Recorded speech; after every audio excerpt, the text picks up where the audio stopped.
paano lumago ang inyong kayamanan? Kasi Yes, ang please, can you galing tell ng us? kanyang investment ay ang investment niya, nung pumasok ako ng bahay niya, yung ilalim ng basement ng bahay, puro ginto. Tapos, sabi kong ganyan, aba, grabe ito. At saka, Ano puro Ginto. yung basement nyo sa San Juan, oo, noon. Nakita nyo, puro ginto. Ginto. O anong sinabi niya? Saan niya nakuha yung ginto? Sabi ko, kasi abogado siya ng mga Benguet, Atlas, Lepanto, nung before the war. Kaya kasi nung naging top-notcher siya, ang pinili niya, hindi mga iba-ibang corporations, kundi mina. Naniniwala siya sa gold.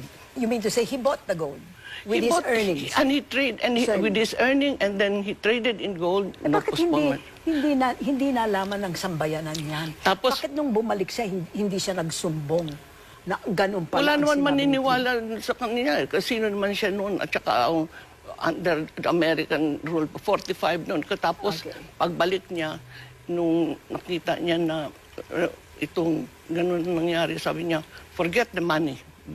We want our independence. True enough, nagka-independence kami ng 46 na hindi tayo binigyan ng veterans.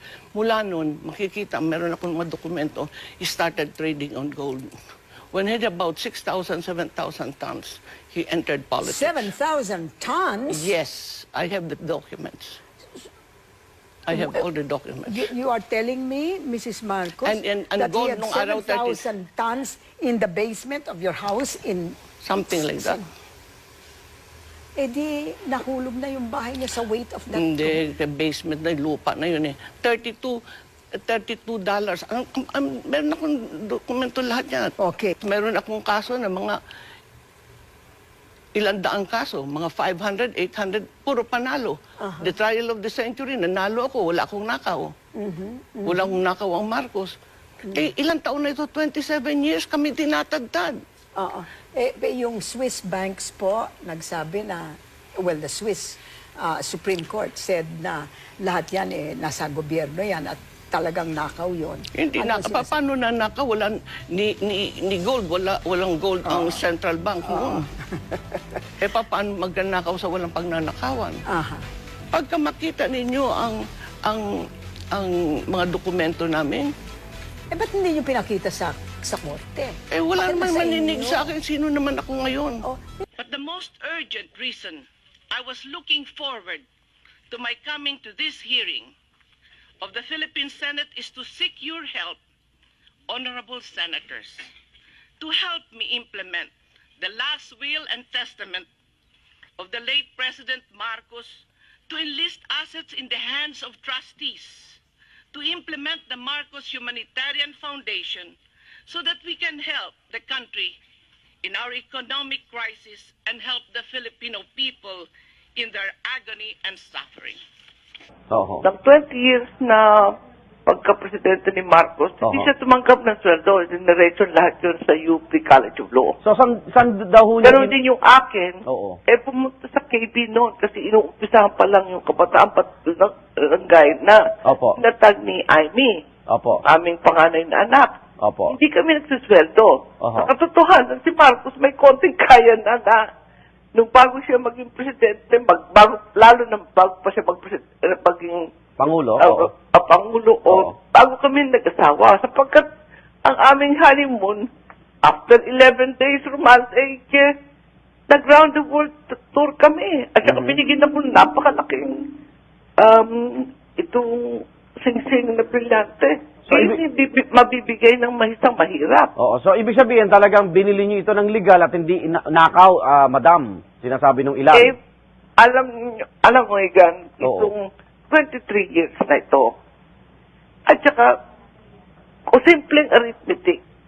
Ang total budget ni Corazon Aquino was double that of Marcos in 20 years.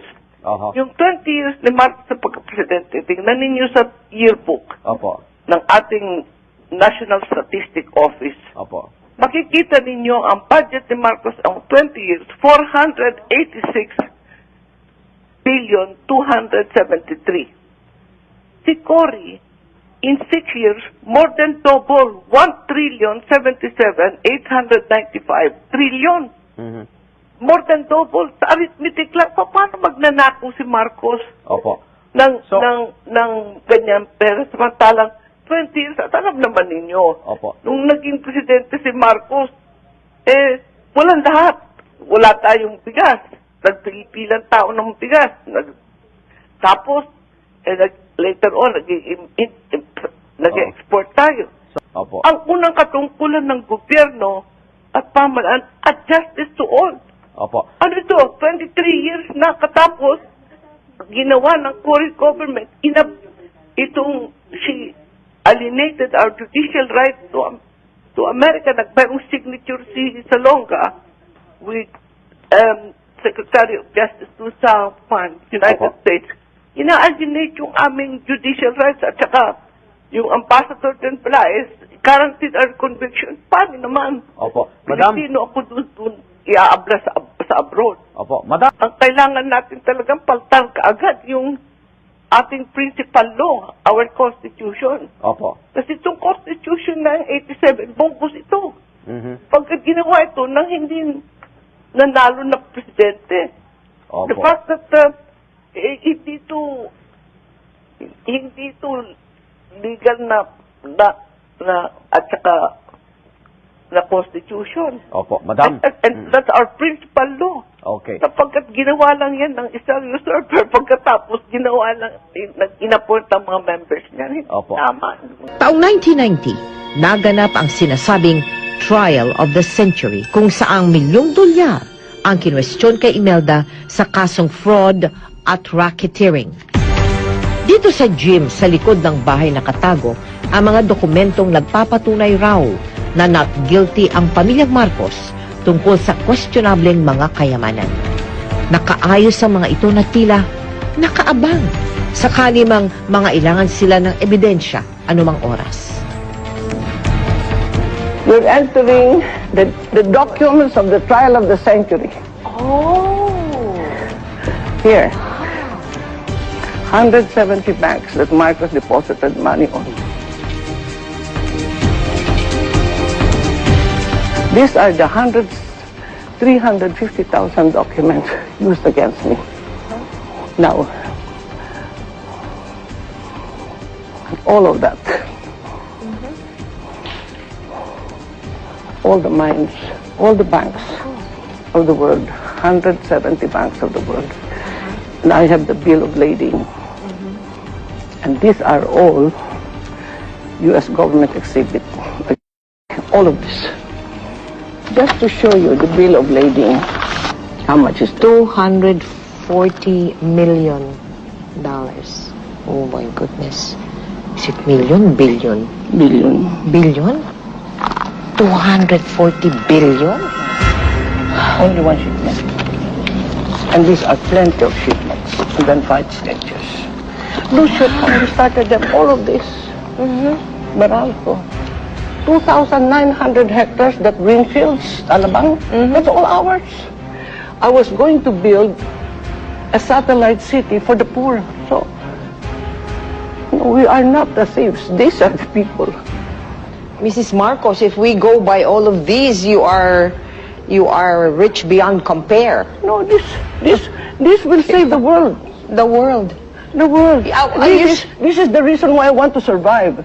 And it's not for me anymore. So, Mrs. Marcos, are you saying you're open to giving some or an amount of this one to the country, to the Filipinos? Not only the Philippines, but the world. So, what are you waiting for before you can attain your intention? With this now, we are tied our hands. With the whole press saying we are magnanakaw. We are the magnanakaw. Kami ang ninanakawan. We are the one who took it. Marcos suffered so much for this. Ang naging depensa raw ni Imelda para maipanalo ang kaso, bago pa man raw naging presidente si Ferdinand, may mga ipong ginto na raw ito na lumaki ng lumaki ang halaga paglipas ng panahon. When we started, it was $32 and then $35. An ounce of gold. She's talking of gold. Now, it's 1,300, 400, 500, 600, 800, nag-iiba-iba eh. Iba-iba. Ounce yan. And we are sitting on gold.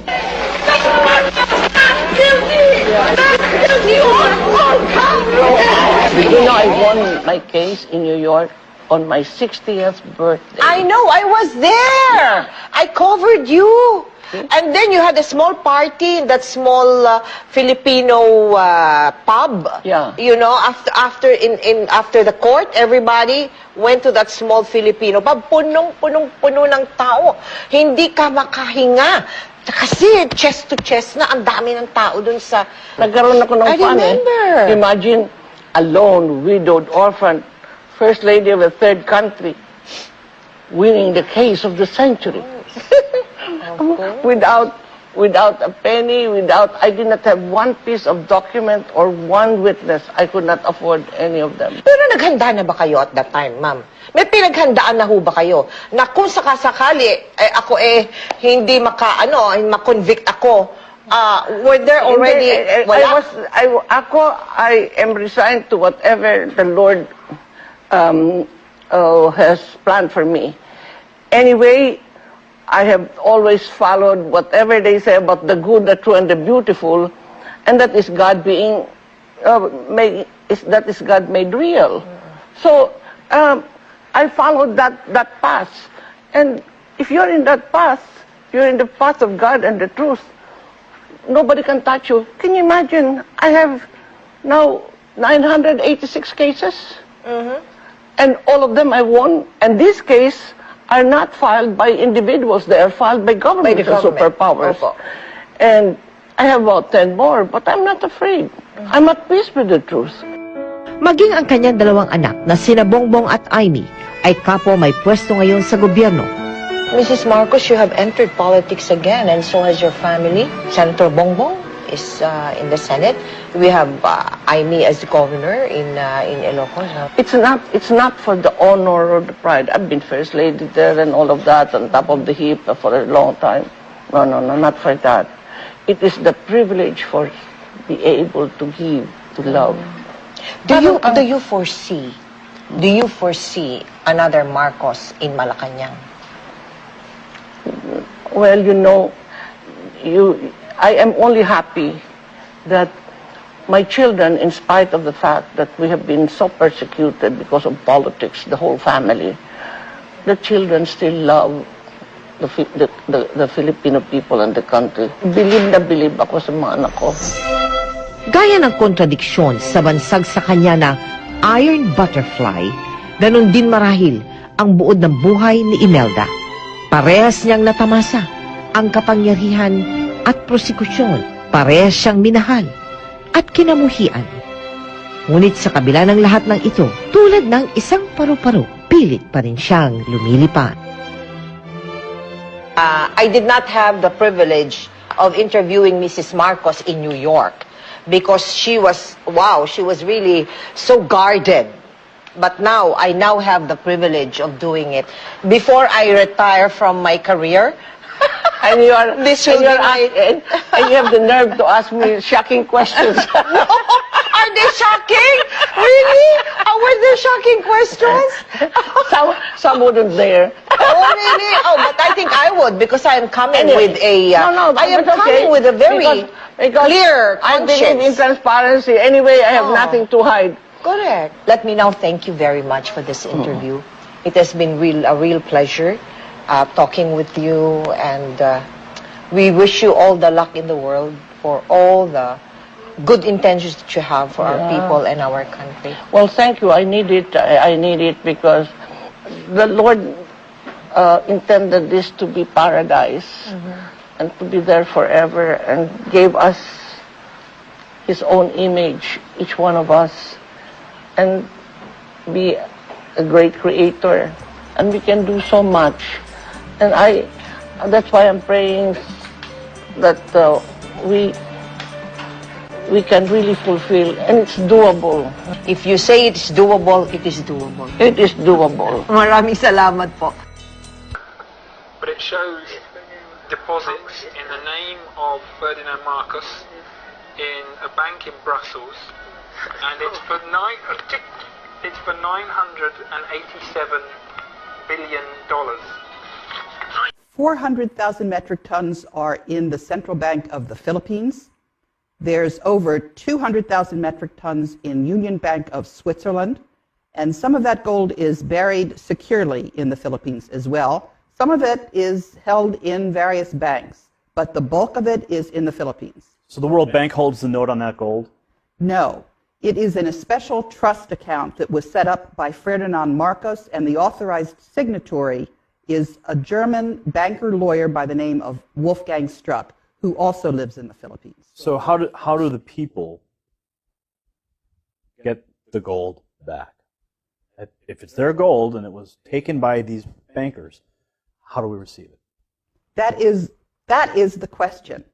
And they're just sitting there illegally and refusing to relinquish it. Part of the problem is that this gold is cloaked in secrecy.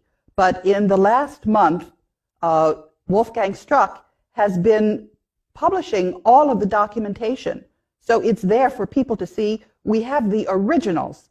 And people just have to make sure that the banks do what they're required to do, which is release the world's wealth. But I can tell you this, that we never spent government funds for our personal purposes. If we did, we replaced them immediately. I may have committed many sins in my life, but stealing money from the people and from the government is not one of them.